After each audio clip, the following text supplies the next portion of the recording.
شروع اللہ کے بابرکت نام سے جو بڑا مہربان اور نہایت رحم کرنے والا ہے۔ دوستو، پرانے وقتوں کی بات ہے کہ مصر کے کسی علاقے میں ایک غریب کسان رہتا تھا۔ نیکی، شرافت اور درد دل میں اس کا کوئی ثانی نہیں تھا۔ ہمیشہ دوسروں کی مشکلات میں ان کا ساتھ دیتا اور جتنی اس سے ہو سکتی وہ مدد کرتا تھا۔ اس کسان کی دو خوبصورت بیویاں تھیں۔ ایک تو شریف اور نیک سیرت تھی، لیکن دوسری بدکار اور بے حیا تھی۔ اس کے کئی لوگوں کے ساتھ ناجائز تعلقات تھے۔ ایک دن اس کسان نے دیکھا کہ اس کی بدکار بیوی کسی غیر محرم آدمی سے باتیں کر رہی تھی۔ جب کسان نے اپنی بیوی سے پوچھا تو وہ کہنے لگی، یہ میرا بھائی ہے اور میرے گاؤں سے آیا ہے اور اب اس شہر میں کچھ دن ٹھہرے گا اور میں اپنے بھائی کو اپنے گھر میں رکھنا چاہتی ہوں۔ کیا تم مجھے اس بات کی اجازت دو گے؟ کسان انتہائی شریف اور کھلے دل کا آدمی تھا۔ اس نے اجازت دے دی۔ اب اس بدکار عورت کا عاشق اسی کے گھر میں رہنے لگ گیا تھا اور جب کبھی انہیں موقع ملتا تو وہ بدکاری کرنے میں مصروف ہو جاتے تھے۔ کچھ دن تو یوں ہی چلتا رہا۔ آخر ایک دن اس کسان کی دوسری شریف بیوی کو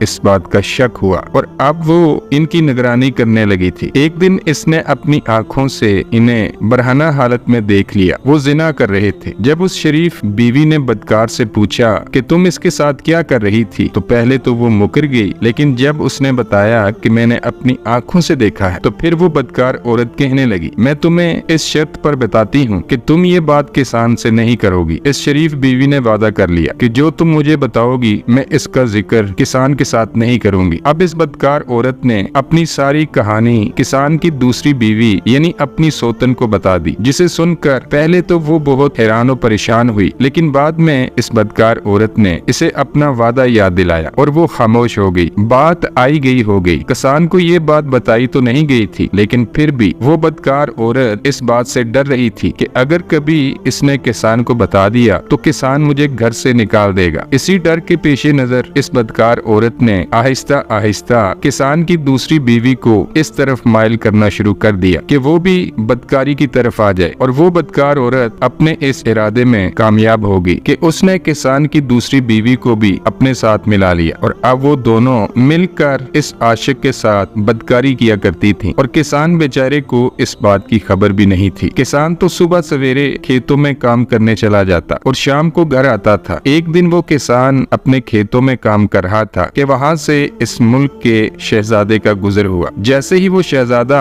کسان کے کھیتوں کے قریب سے گزرا تو گھوڑے سے وہ نیچے زمین پر گر گیا اور اسے شدید چوٹیں بھی آئیں۔ کسان نے جب دیکھا تو بھاگتا ہوا اس شہزادے کے پاس گیا اور اسے اٹھا لیا اور جتنی حد تک وہ شہزادے کی مدد کر سکتا تھا اس نے کی۔ اس نے شہزادے کا گھوڑا وہیں باندھ دیا اور خود شہزادے کو اٹھا کر اپنے گھر لے آیا۔ اسے معلوم ہی نہیں تھا کہ یہ اس ملک کا شہزادہ ہے۔ وہ تو بس ایک انسان کی مدد کر رہا تھا جیسے وہ ہمیشہ کرتا آیا تھا۔ جیسے ہی وہ گھر پہنچا تو یہ دیکھ کر اس کے ہوش اڑ گئے کہ اس کی دونوں خوبصورت بیویاں اس زانی آدمی کے ساتھ بدکاری میں مصروف تھیں، کیونکہ کسان پہلے شام کو گھر آیا کرتا تھا اور آج وہ بن بتائے شام سے پہلے گھر آ گیا تھا۔ اس لیے کسان کی بیویوں کو اس بات کی خبر نہ ہوئی اور وہ بدکاری میں مصروف رہیں۔ شہزادہ بھی اب ہوش میں آ چکا تھا۔ جیسے ہی شہزادے نے کچھ ہوش سنبھالے اور اپنی آنکھیں کھولی تو سامنے کسان کی دونوں بیویوں اور زانی کو برہنہ حالت میں دیکھ کر شہزادے کی آنکھیں پھٹی کی پھٹی رہ گئیں۔ خاموشی کے ساتھ کسان نے شہزادے کو اشارہ کیا اور شہزادہ کسان کے پیچھے آہستہ آہستہ چلتا گیا۔ تھوڑی دیر بعد وہ دونوں قریبی مسجد میں پہنچ چکے تھے۔ شہزادہ وہیں مسجد میں بیٹھ گیا اور کسان نے وضو کیا اور سجدے میں سر رکھ کر اللہ کے حضور رونے لگ گیا۔ ابھی تھوڑی ہی دیر گزری تھی کہ شہزادے کے سپاہی شہزادے کو ڈھونڈتے ہوئے وہاں آ گئے۔ شہزادے کی سمجھ میں کچھ نہیں آ رہا تھا۔ اس نے اپنے سپاہیوں کو حکم دیا کہ اس آدمی کو بھی محل میں میرے ساتھ لایا جائے۔ سپاہیوں نے اس کسان کو اٹھایا اور اپنے ساتھ محل لے گئے۔ کچھ دیر تک تو وہ کسان شاہی مہمان خانے میں بیٹھا رہا۔ تھوڑی دیر بعد وہ شہزادہ اپنے والدین کے ساتھ وہاں کسان کے پاس آیا۔ اس نے آ کر کسان سے پوچھا، کیا ماجرا ہے؟ میں وہاں کیسے پہنچا اور وہ سب کیا تھا جو ہم نے دیکھا تھا؟ تو کسان نے شہزادے کو